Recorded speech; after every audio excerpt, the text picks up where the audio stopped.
So one of the most hyped and anticipated spring games of the offseason was, of course, none other than the Texas Longhorns spring game. To see who will be the successor of Bijan Robinson, getting to see another season of what Quinn Ewers is looking like in his development, and finally get to see what a college Arch Manning is looking like on the field, the Texas Longhorns had one of the most anticipated spring games of the weekend. And of course, the number one question that we're all asking is, what did we learn from Texas's spring game? So let's jump straight into it. Leave this video a like if you guys were excited about what you guys saw on the field, and be sure to hit that subscribe button so you don't miss out. We're gonna be breaking down all of the top team spring games. So comment down below what school you want to see me cover next, and be sure to hit that subscribe button so you don't miss when we actually drop it. So we're just gonna cut to the chase of why everybody is here.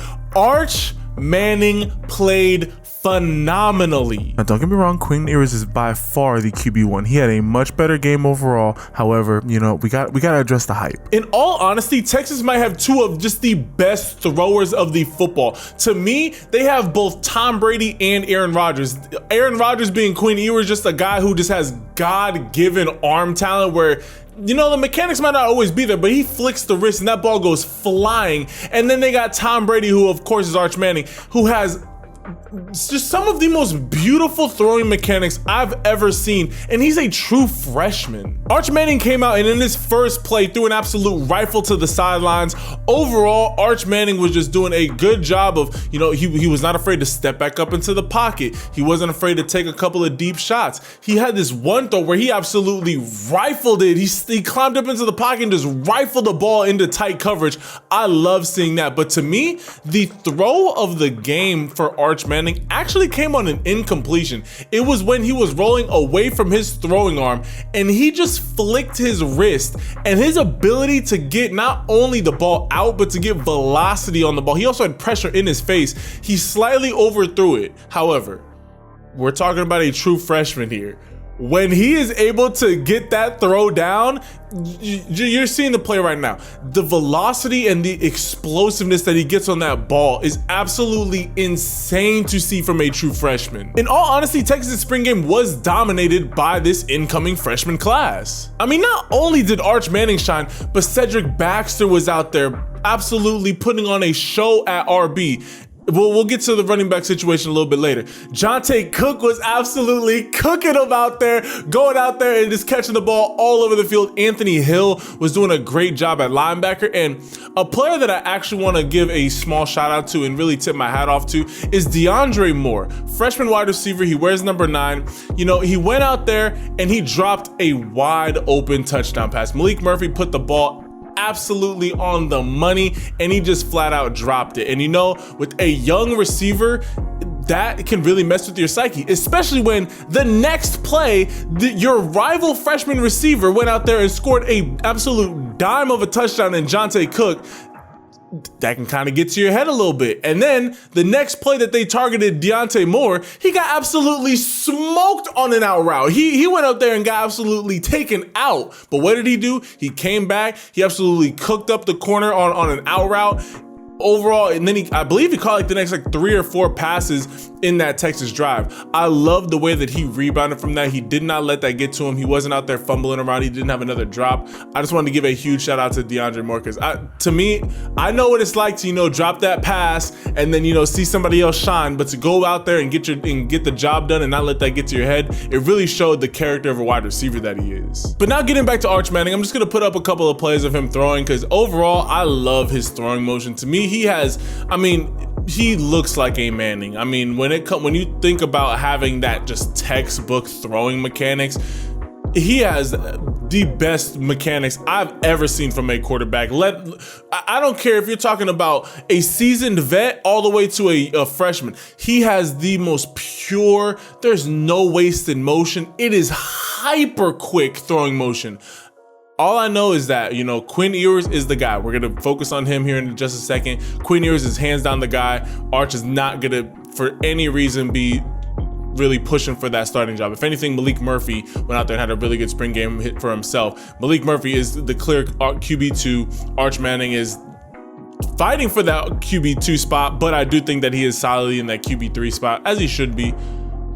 Texas is good when it comes to their quarterback situation. But now talking about the actual QB1, Quinn Ewers was out there and he was wheeling and dealing. I know that it's still early, but I love seeing quarterbacks who are just on rhythm and on time with their wide receivers. And I love just how calm and collected that Quinn is playing. Quinn Ewers has always had that calm confidence about himself whenever he steps onto the field. However, especially from what we saw in the first half of Texas' season versus the back half of Texas' season last year, those are almost two different Quinn Ewers. You know, he was much more cool, calm, and collected in the first half, and then things kind of started to spiral a little bit on the back half.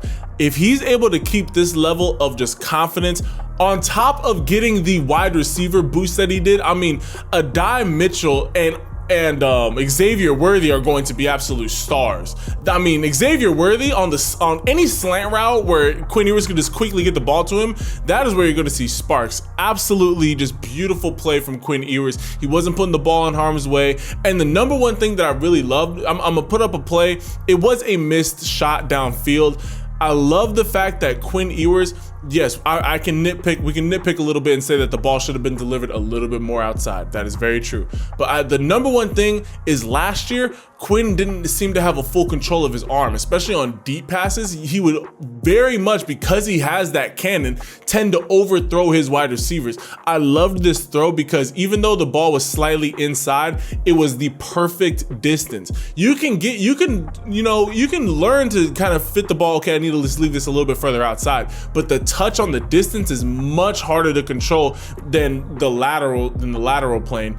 Overall, I thought that Quinn Ewers showed a ton of improvement from last year, especially on the deep ball. He was very calm and made quick decisions with slants. He still has that rifle of an arm where he needs to get that slant or that in route. He can get the ball on a receiver quick.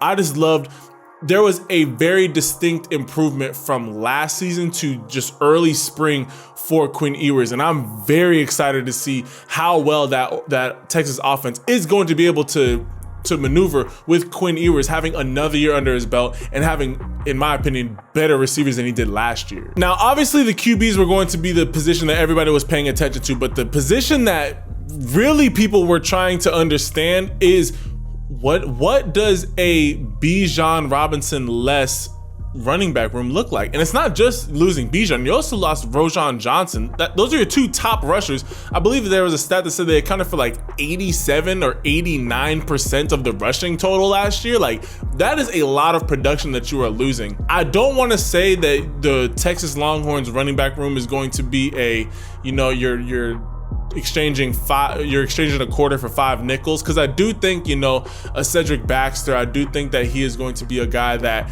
is going to be able to start shining maybe a little bit later on in the season. You had some more RBs in that room that they had their moments where they were shining. I just think that there was not that one guy that really stepped up. Out of all the guys, I think that Cedric Baxter showed the most promise. There was a bunch of solid plays.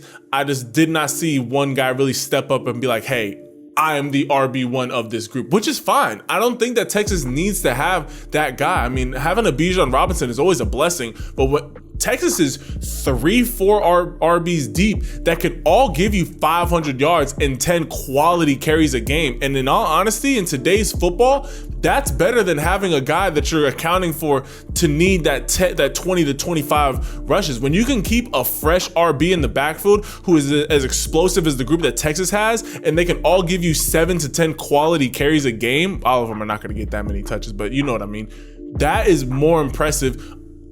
Honestly, I think that Texas' overall offense is just way better than it was last year, and I think that it's going to show. I think with Quinn Ewers just having another year under his belt with that offense and Coach Sark, Texas is about to be putting up some ridiculous numbers this season. And now breaking down the Texas defense, I loved what I was seeing from Texas, especially their defensive line. It seemed like every single play, at least one guy was getting phenomenal penetration. Now, I think where Texas really takes that next step is when multiple guys are able to create some havoc in the backfield at the same time. But I think that they have so many players that can just absolutely cause havoc in that backfield that Texas is about to be one of the best just rush defense and also getting after the quarterback defenses in the Big 12. On top of that, your star linebacker Anthony Hill came and showed out. I just loved how tenacious that he was. He was out there flying around, causing havoc in the backfield. He was making consistent plays throughout the game. I think that Texas's defense is going to be greatly improved from last season. Don't get me wrong, Texas's defense wasn't horrible last season, but I think just all the pieces that they have, they weren't losing too many pieces to the draft, and their team was primarily focused on a lot of young guys last year. So all those young guys get another year to improve, and then you're bringing in one of the best recruiting classes that we've seen Texas bring in a while. I mean, what? They haven't had a top 5 recruiting class probably in like 7-ish, maybe 10-ish years. Like, they've had really good recruiting classes. They've had top 10 recruiting classes. Don't get me wrong. It's not like Texas will always recruit, but when we're talking about top 3, that is where, you know, that's really bringing in elite of elite guys. And I think that Texas, with the recruiting classes they're bringing in this year, Texas is getting ready to go on that run. I'm just going to go out and say it. Texas is back. With Sharpe and the quarterback talent that you have lined up for the next 3 to 4 seasons, Texas is back. You guys are going to continue to recruit extremely well. I believe that with Texas A&M absolutely falling apart and throwing away that entire 2022 recruiting class, I would say like 80% of that Texas A&M 2022 recruiting class has already transferred away from Texas A&M. The fact that Texas is now the de facto go-to team in the state of Texas. When you think of the state of Texas, you think of UT before you think of TAMU. That is just going to get all the state of player Texas to want to go to UT, as well as they'll be the first team to go to if there's out-of-state kids that want to go to UT.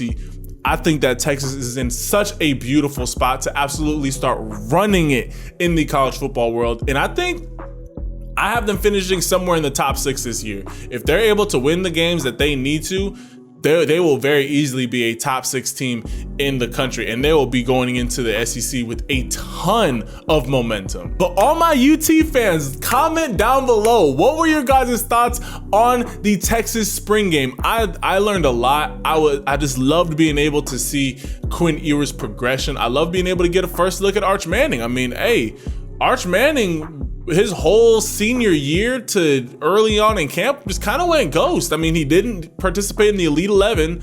The competition that he was playing against in high school wasn't the greatest to compare him to, so there was a lot of question marks about how good Arch Manning can be, and I believe that he lived up to all the hype. Like, he didn't go out there and throw for 400 yards, but it's also a spring game, and he only had so many series to run. I thought that he lived up to the hype. I thought that he put on a great showing. I think that Texas is just in a really good spot. I have no real negativities to say about Texas. They played extremely effective. It was solid back and forth. I don't think that the offensive line was giving up any more sack numbers than the defensive line was creating pressures. I thought that it was very even overall.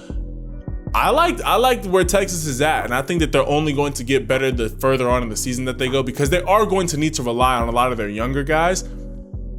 The younger guys only get better with more games that they play. So I think if they're able to go into week 6, week 7 undefeated, I think that is where Texas could really just start taking off and becoming, again, like I said, a top 6, top 5 team in the country. And don't be surprised if they are challenging for a college football playoff spot. But again, I want to hear from all my UT fans. Comment down below, what are your guys' thoughts on this spring game? Be sure to leave this video a like for your Longhorns, and hit that subscribe button and turn your notifications. We're going to be covering everything Texas football over here. We're getting ready to go into the season. You're not going to want to miss all the updates that we're going to keep you on top of. So be sure to hit that subscribe button and turn your notifications. I love and appreciate each and every single last one of y'all. And I will catch you guys in the next video.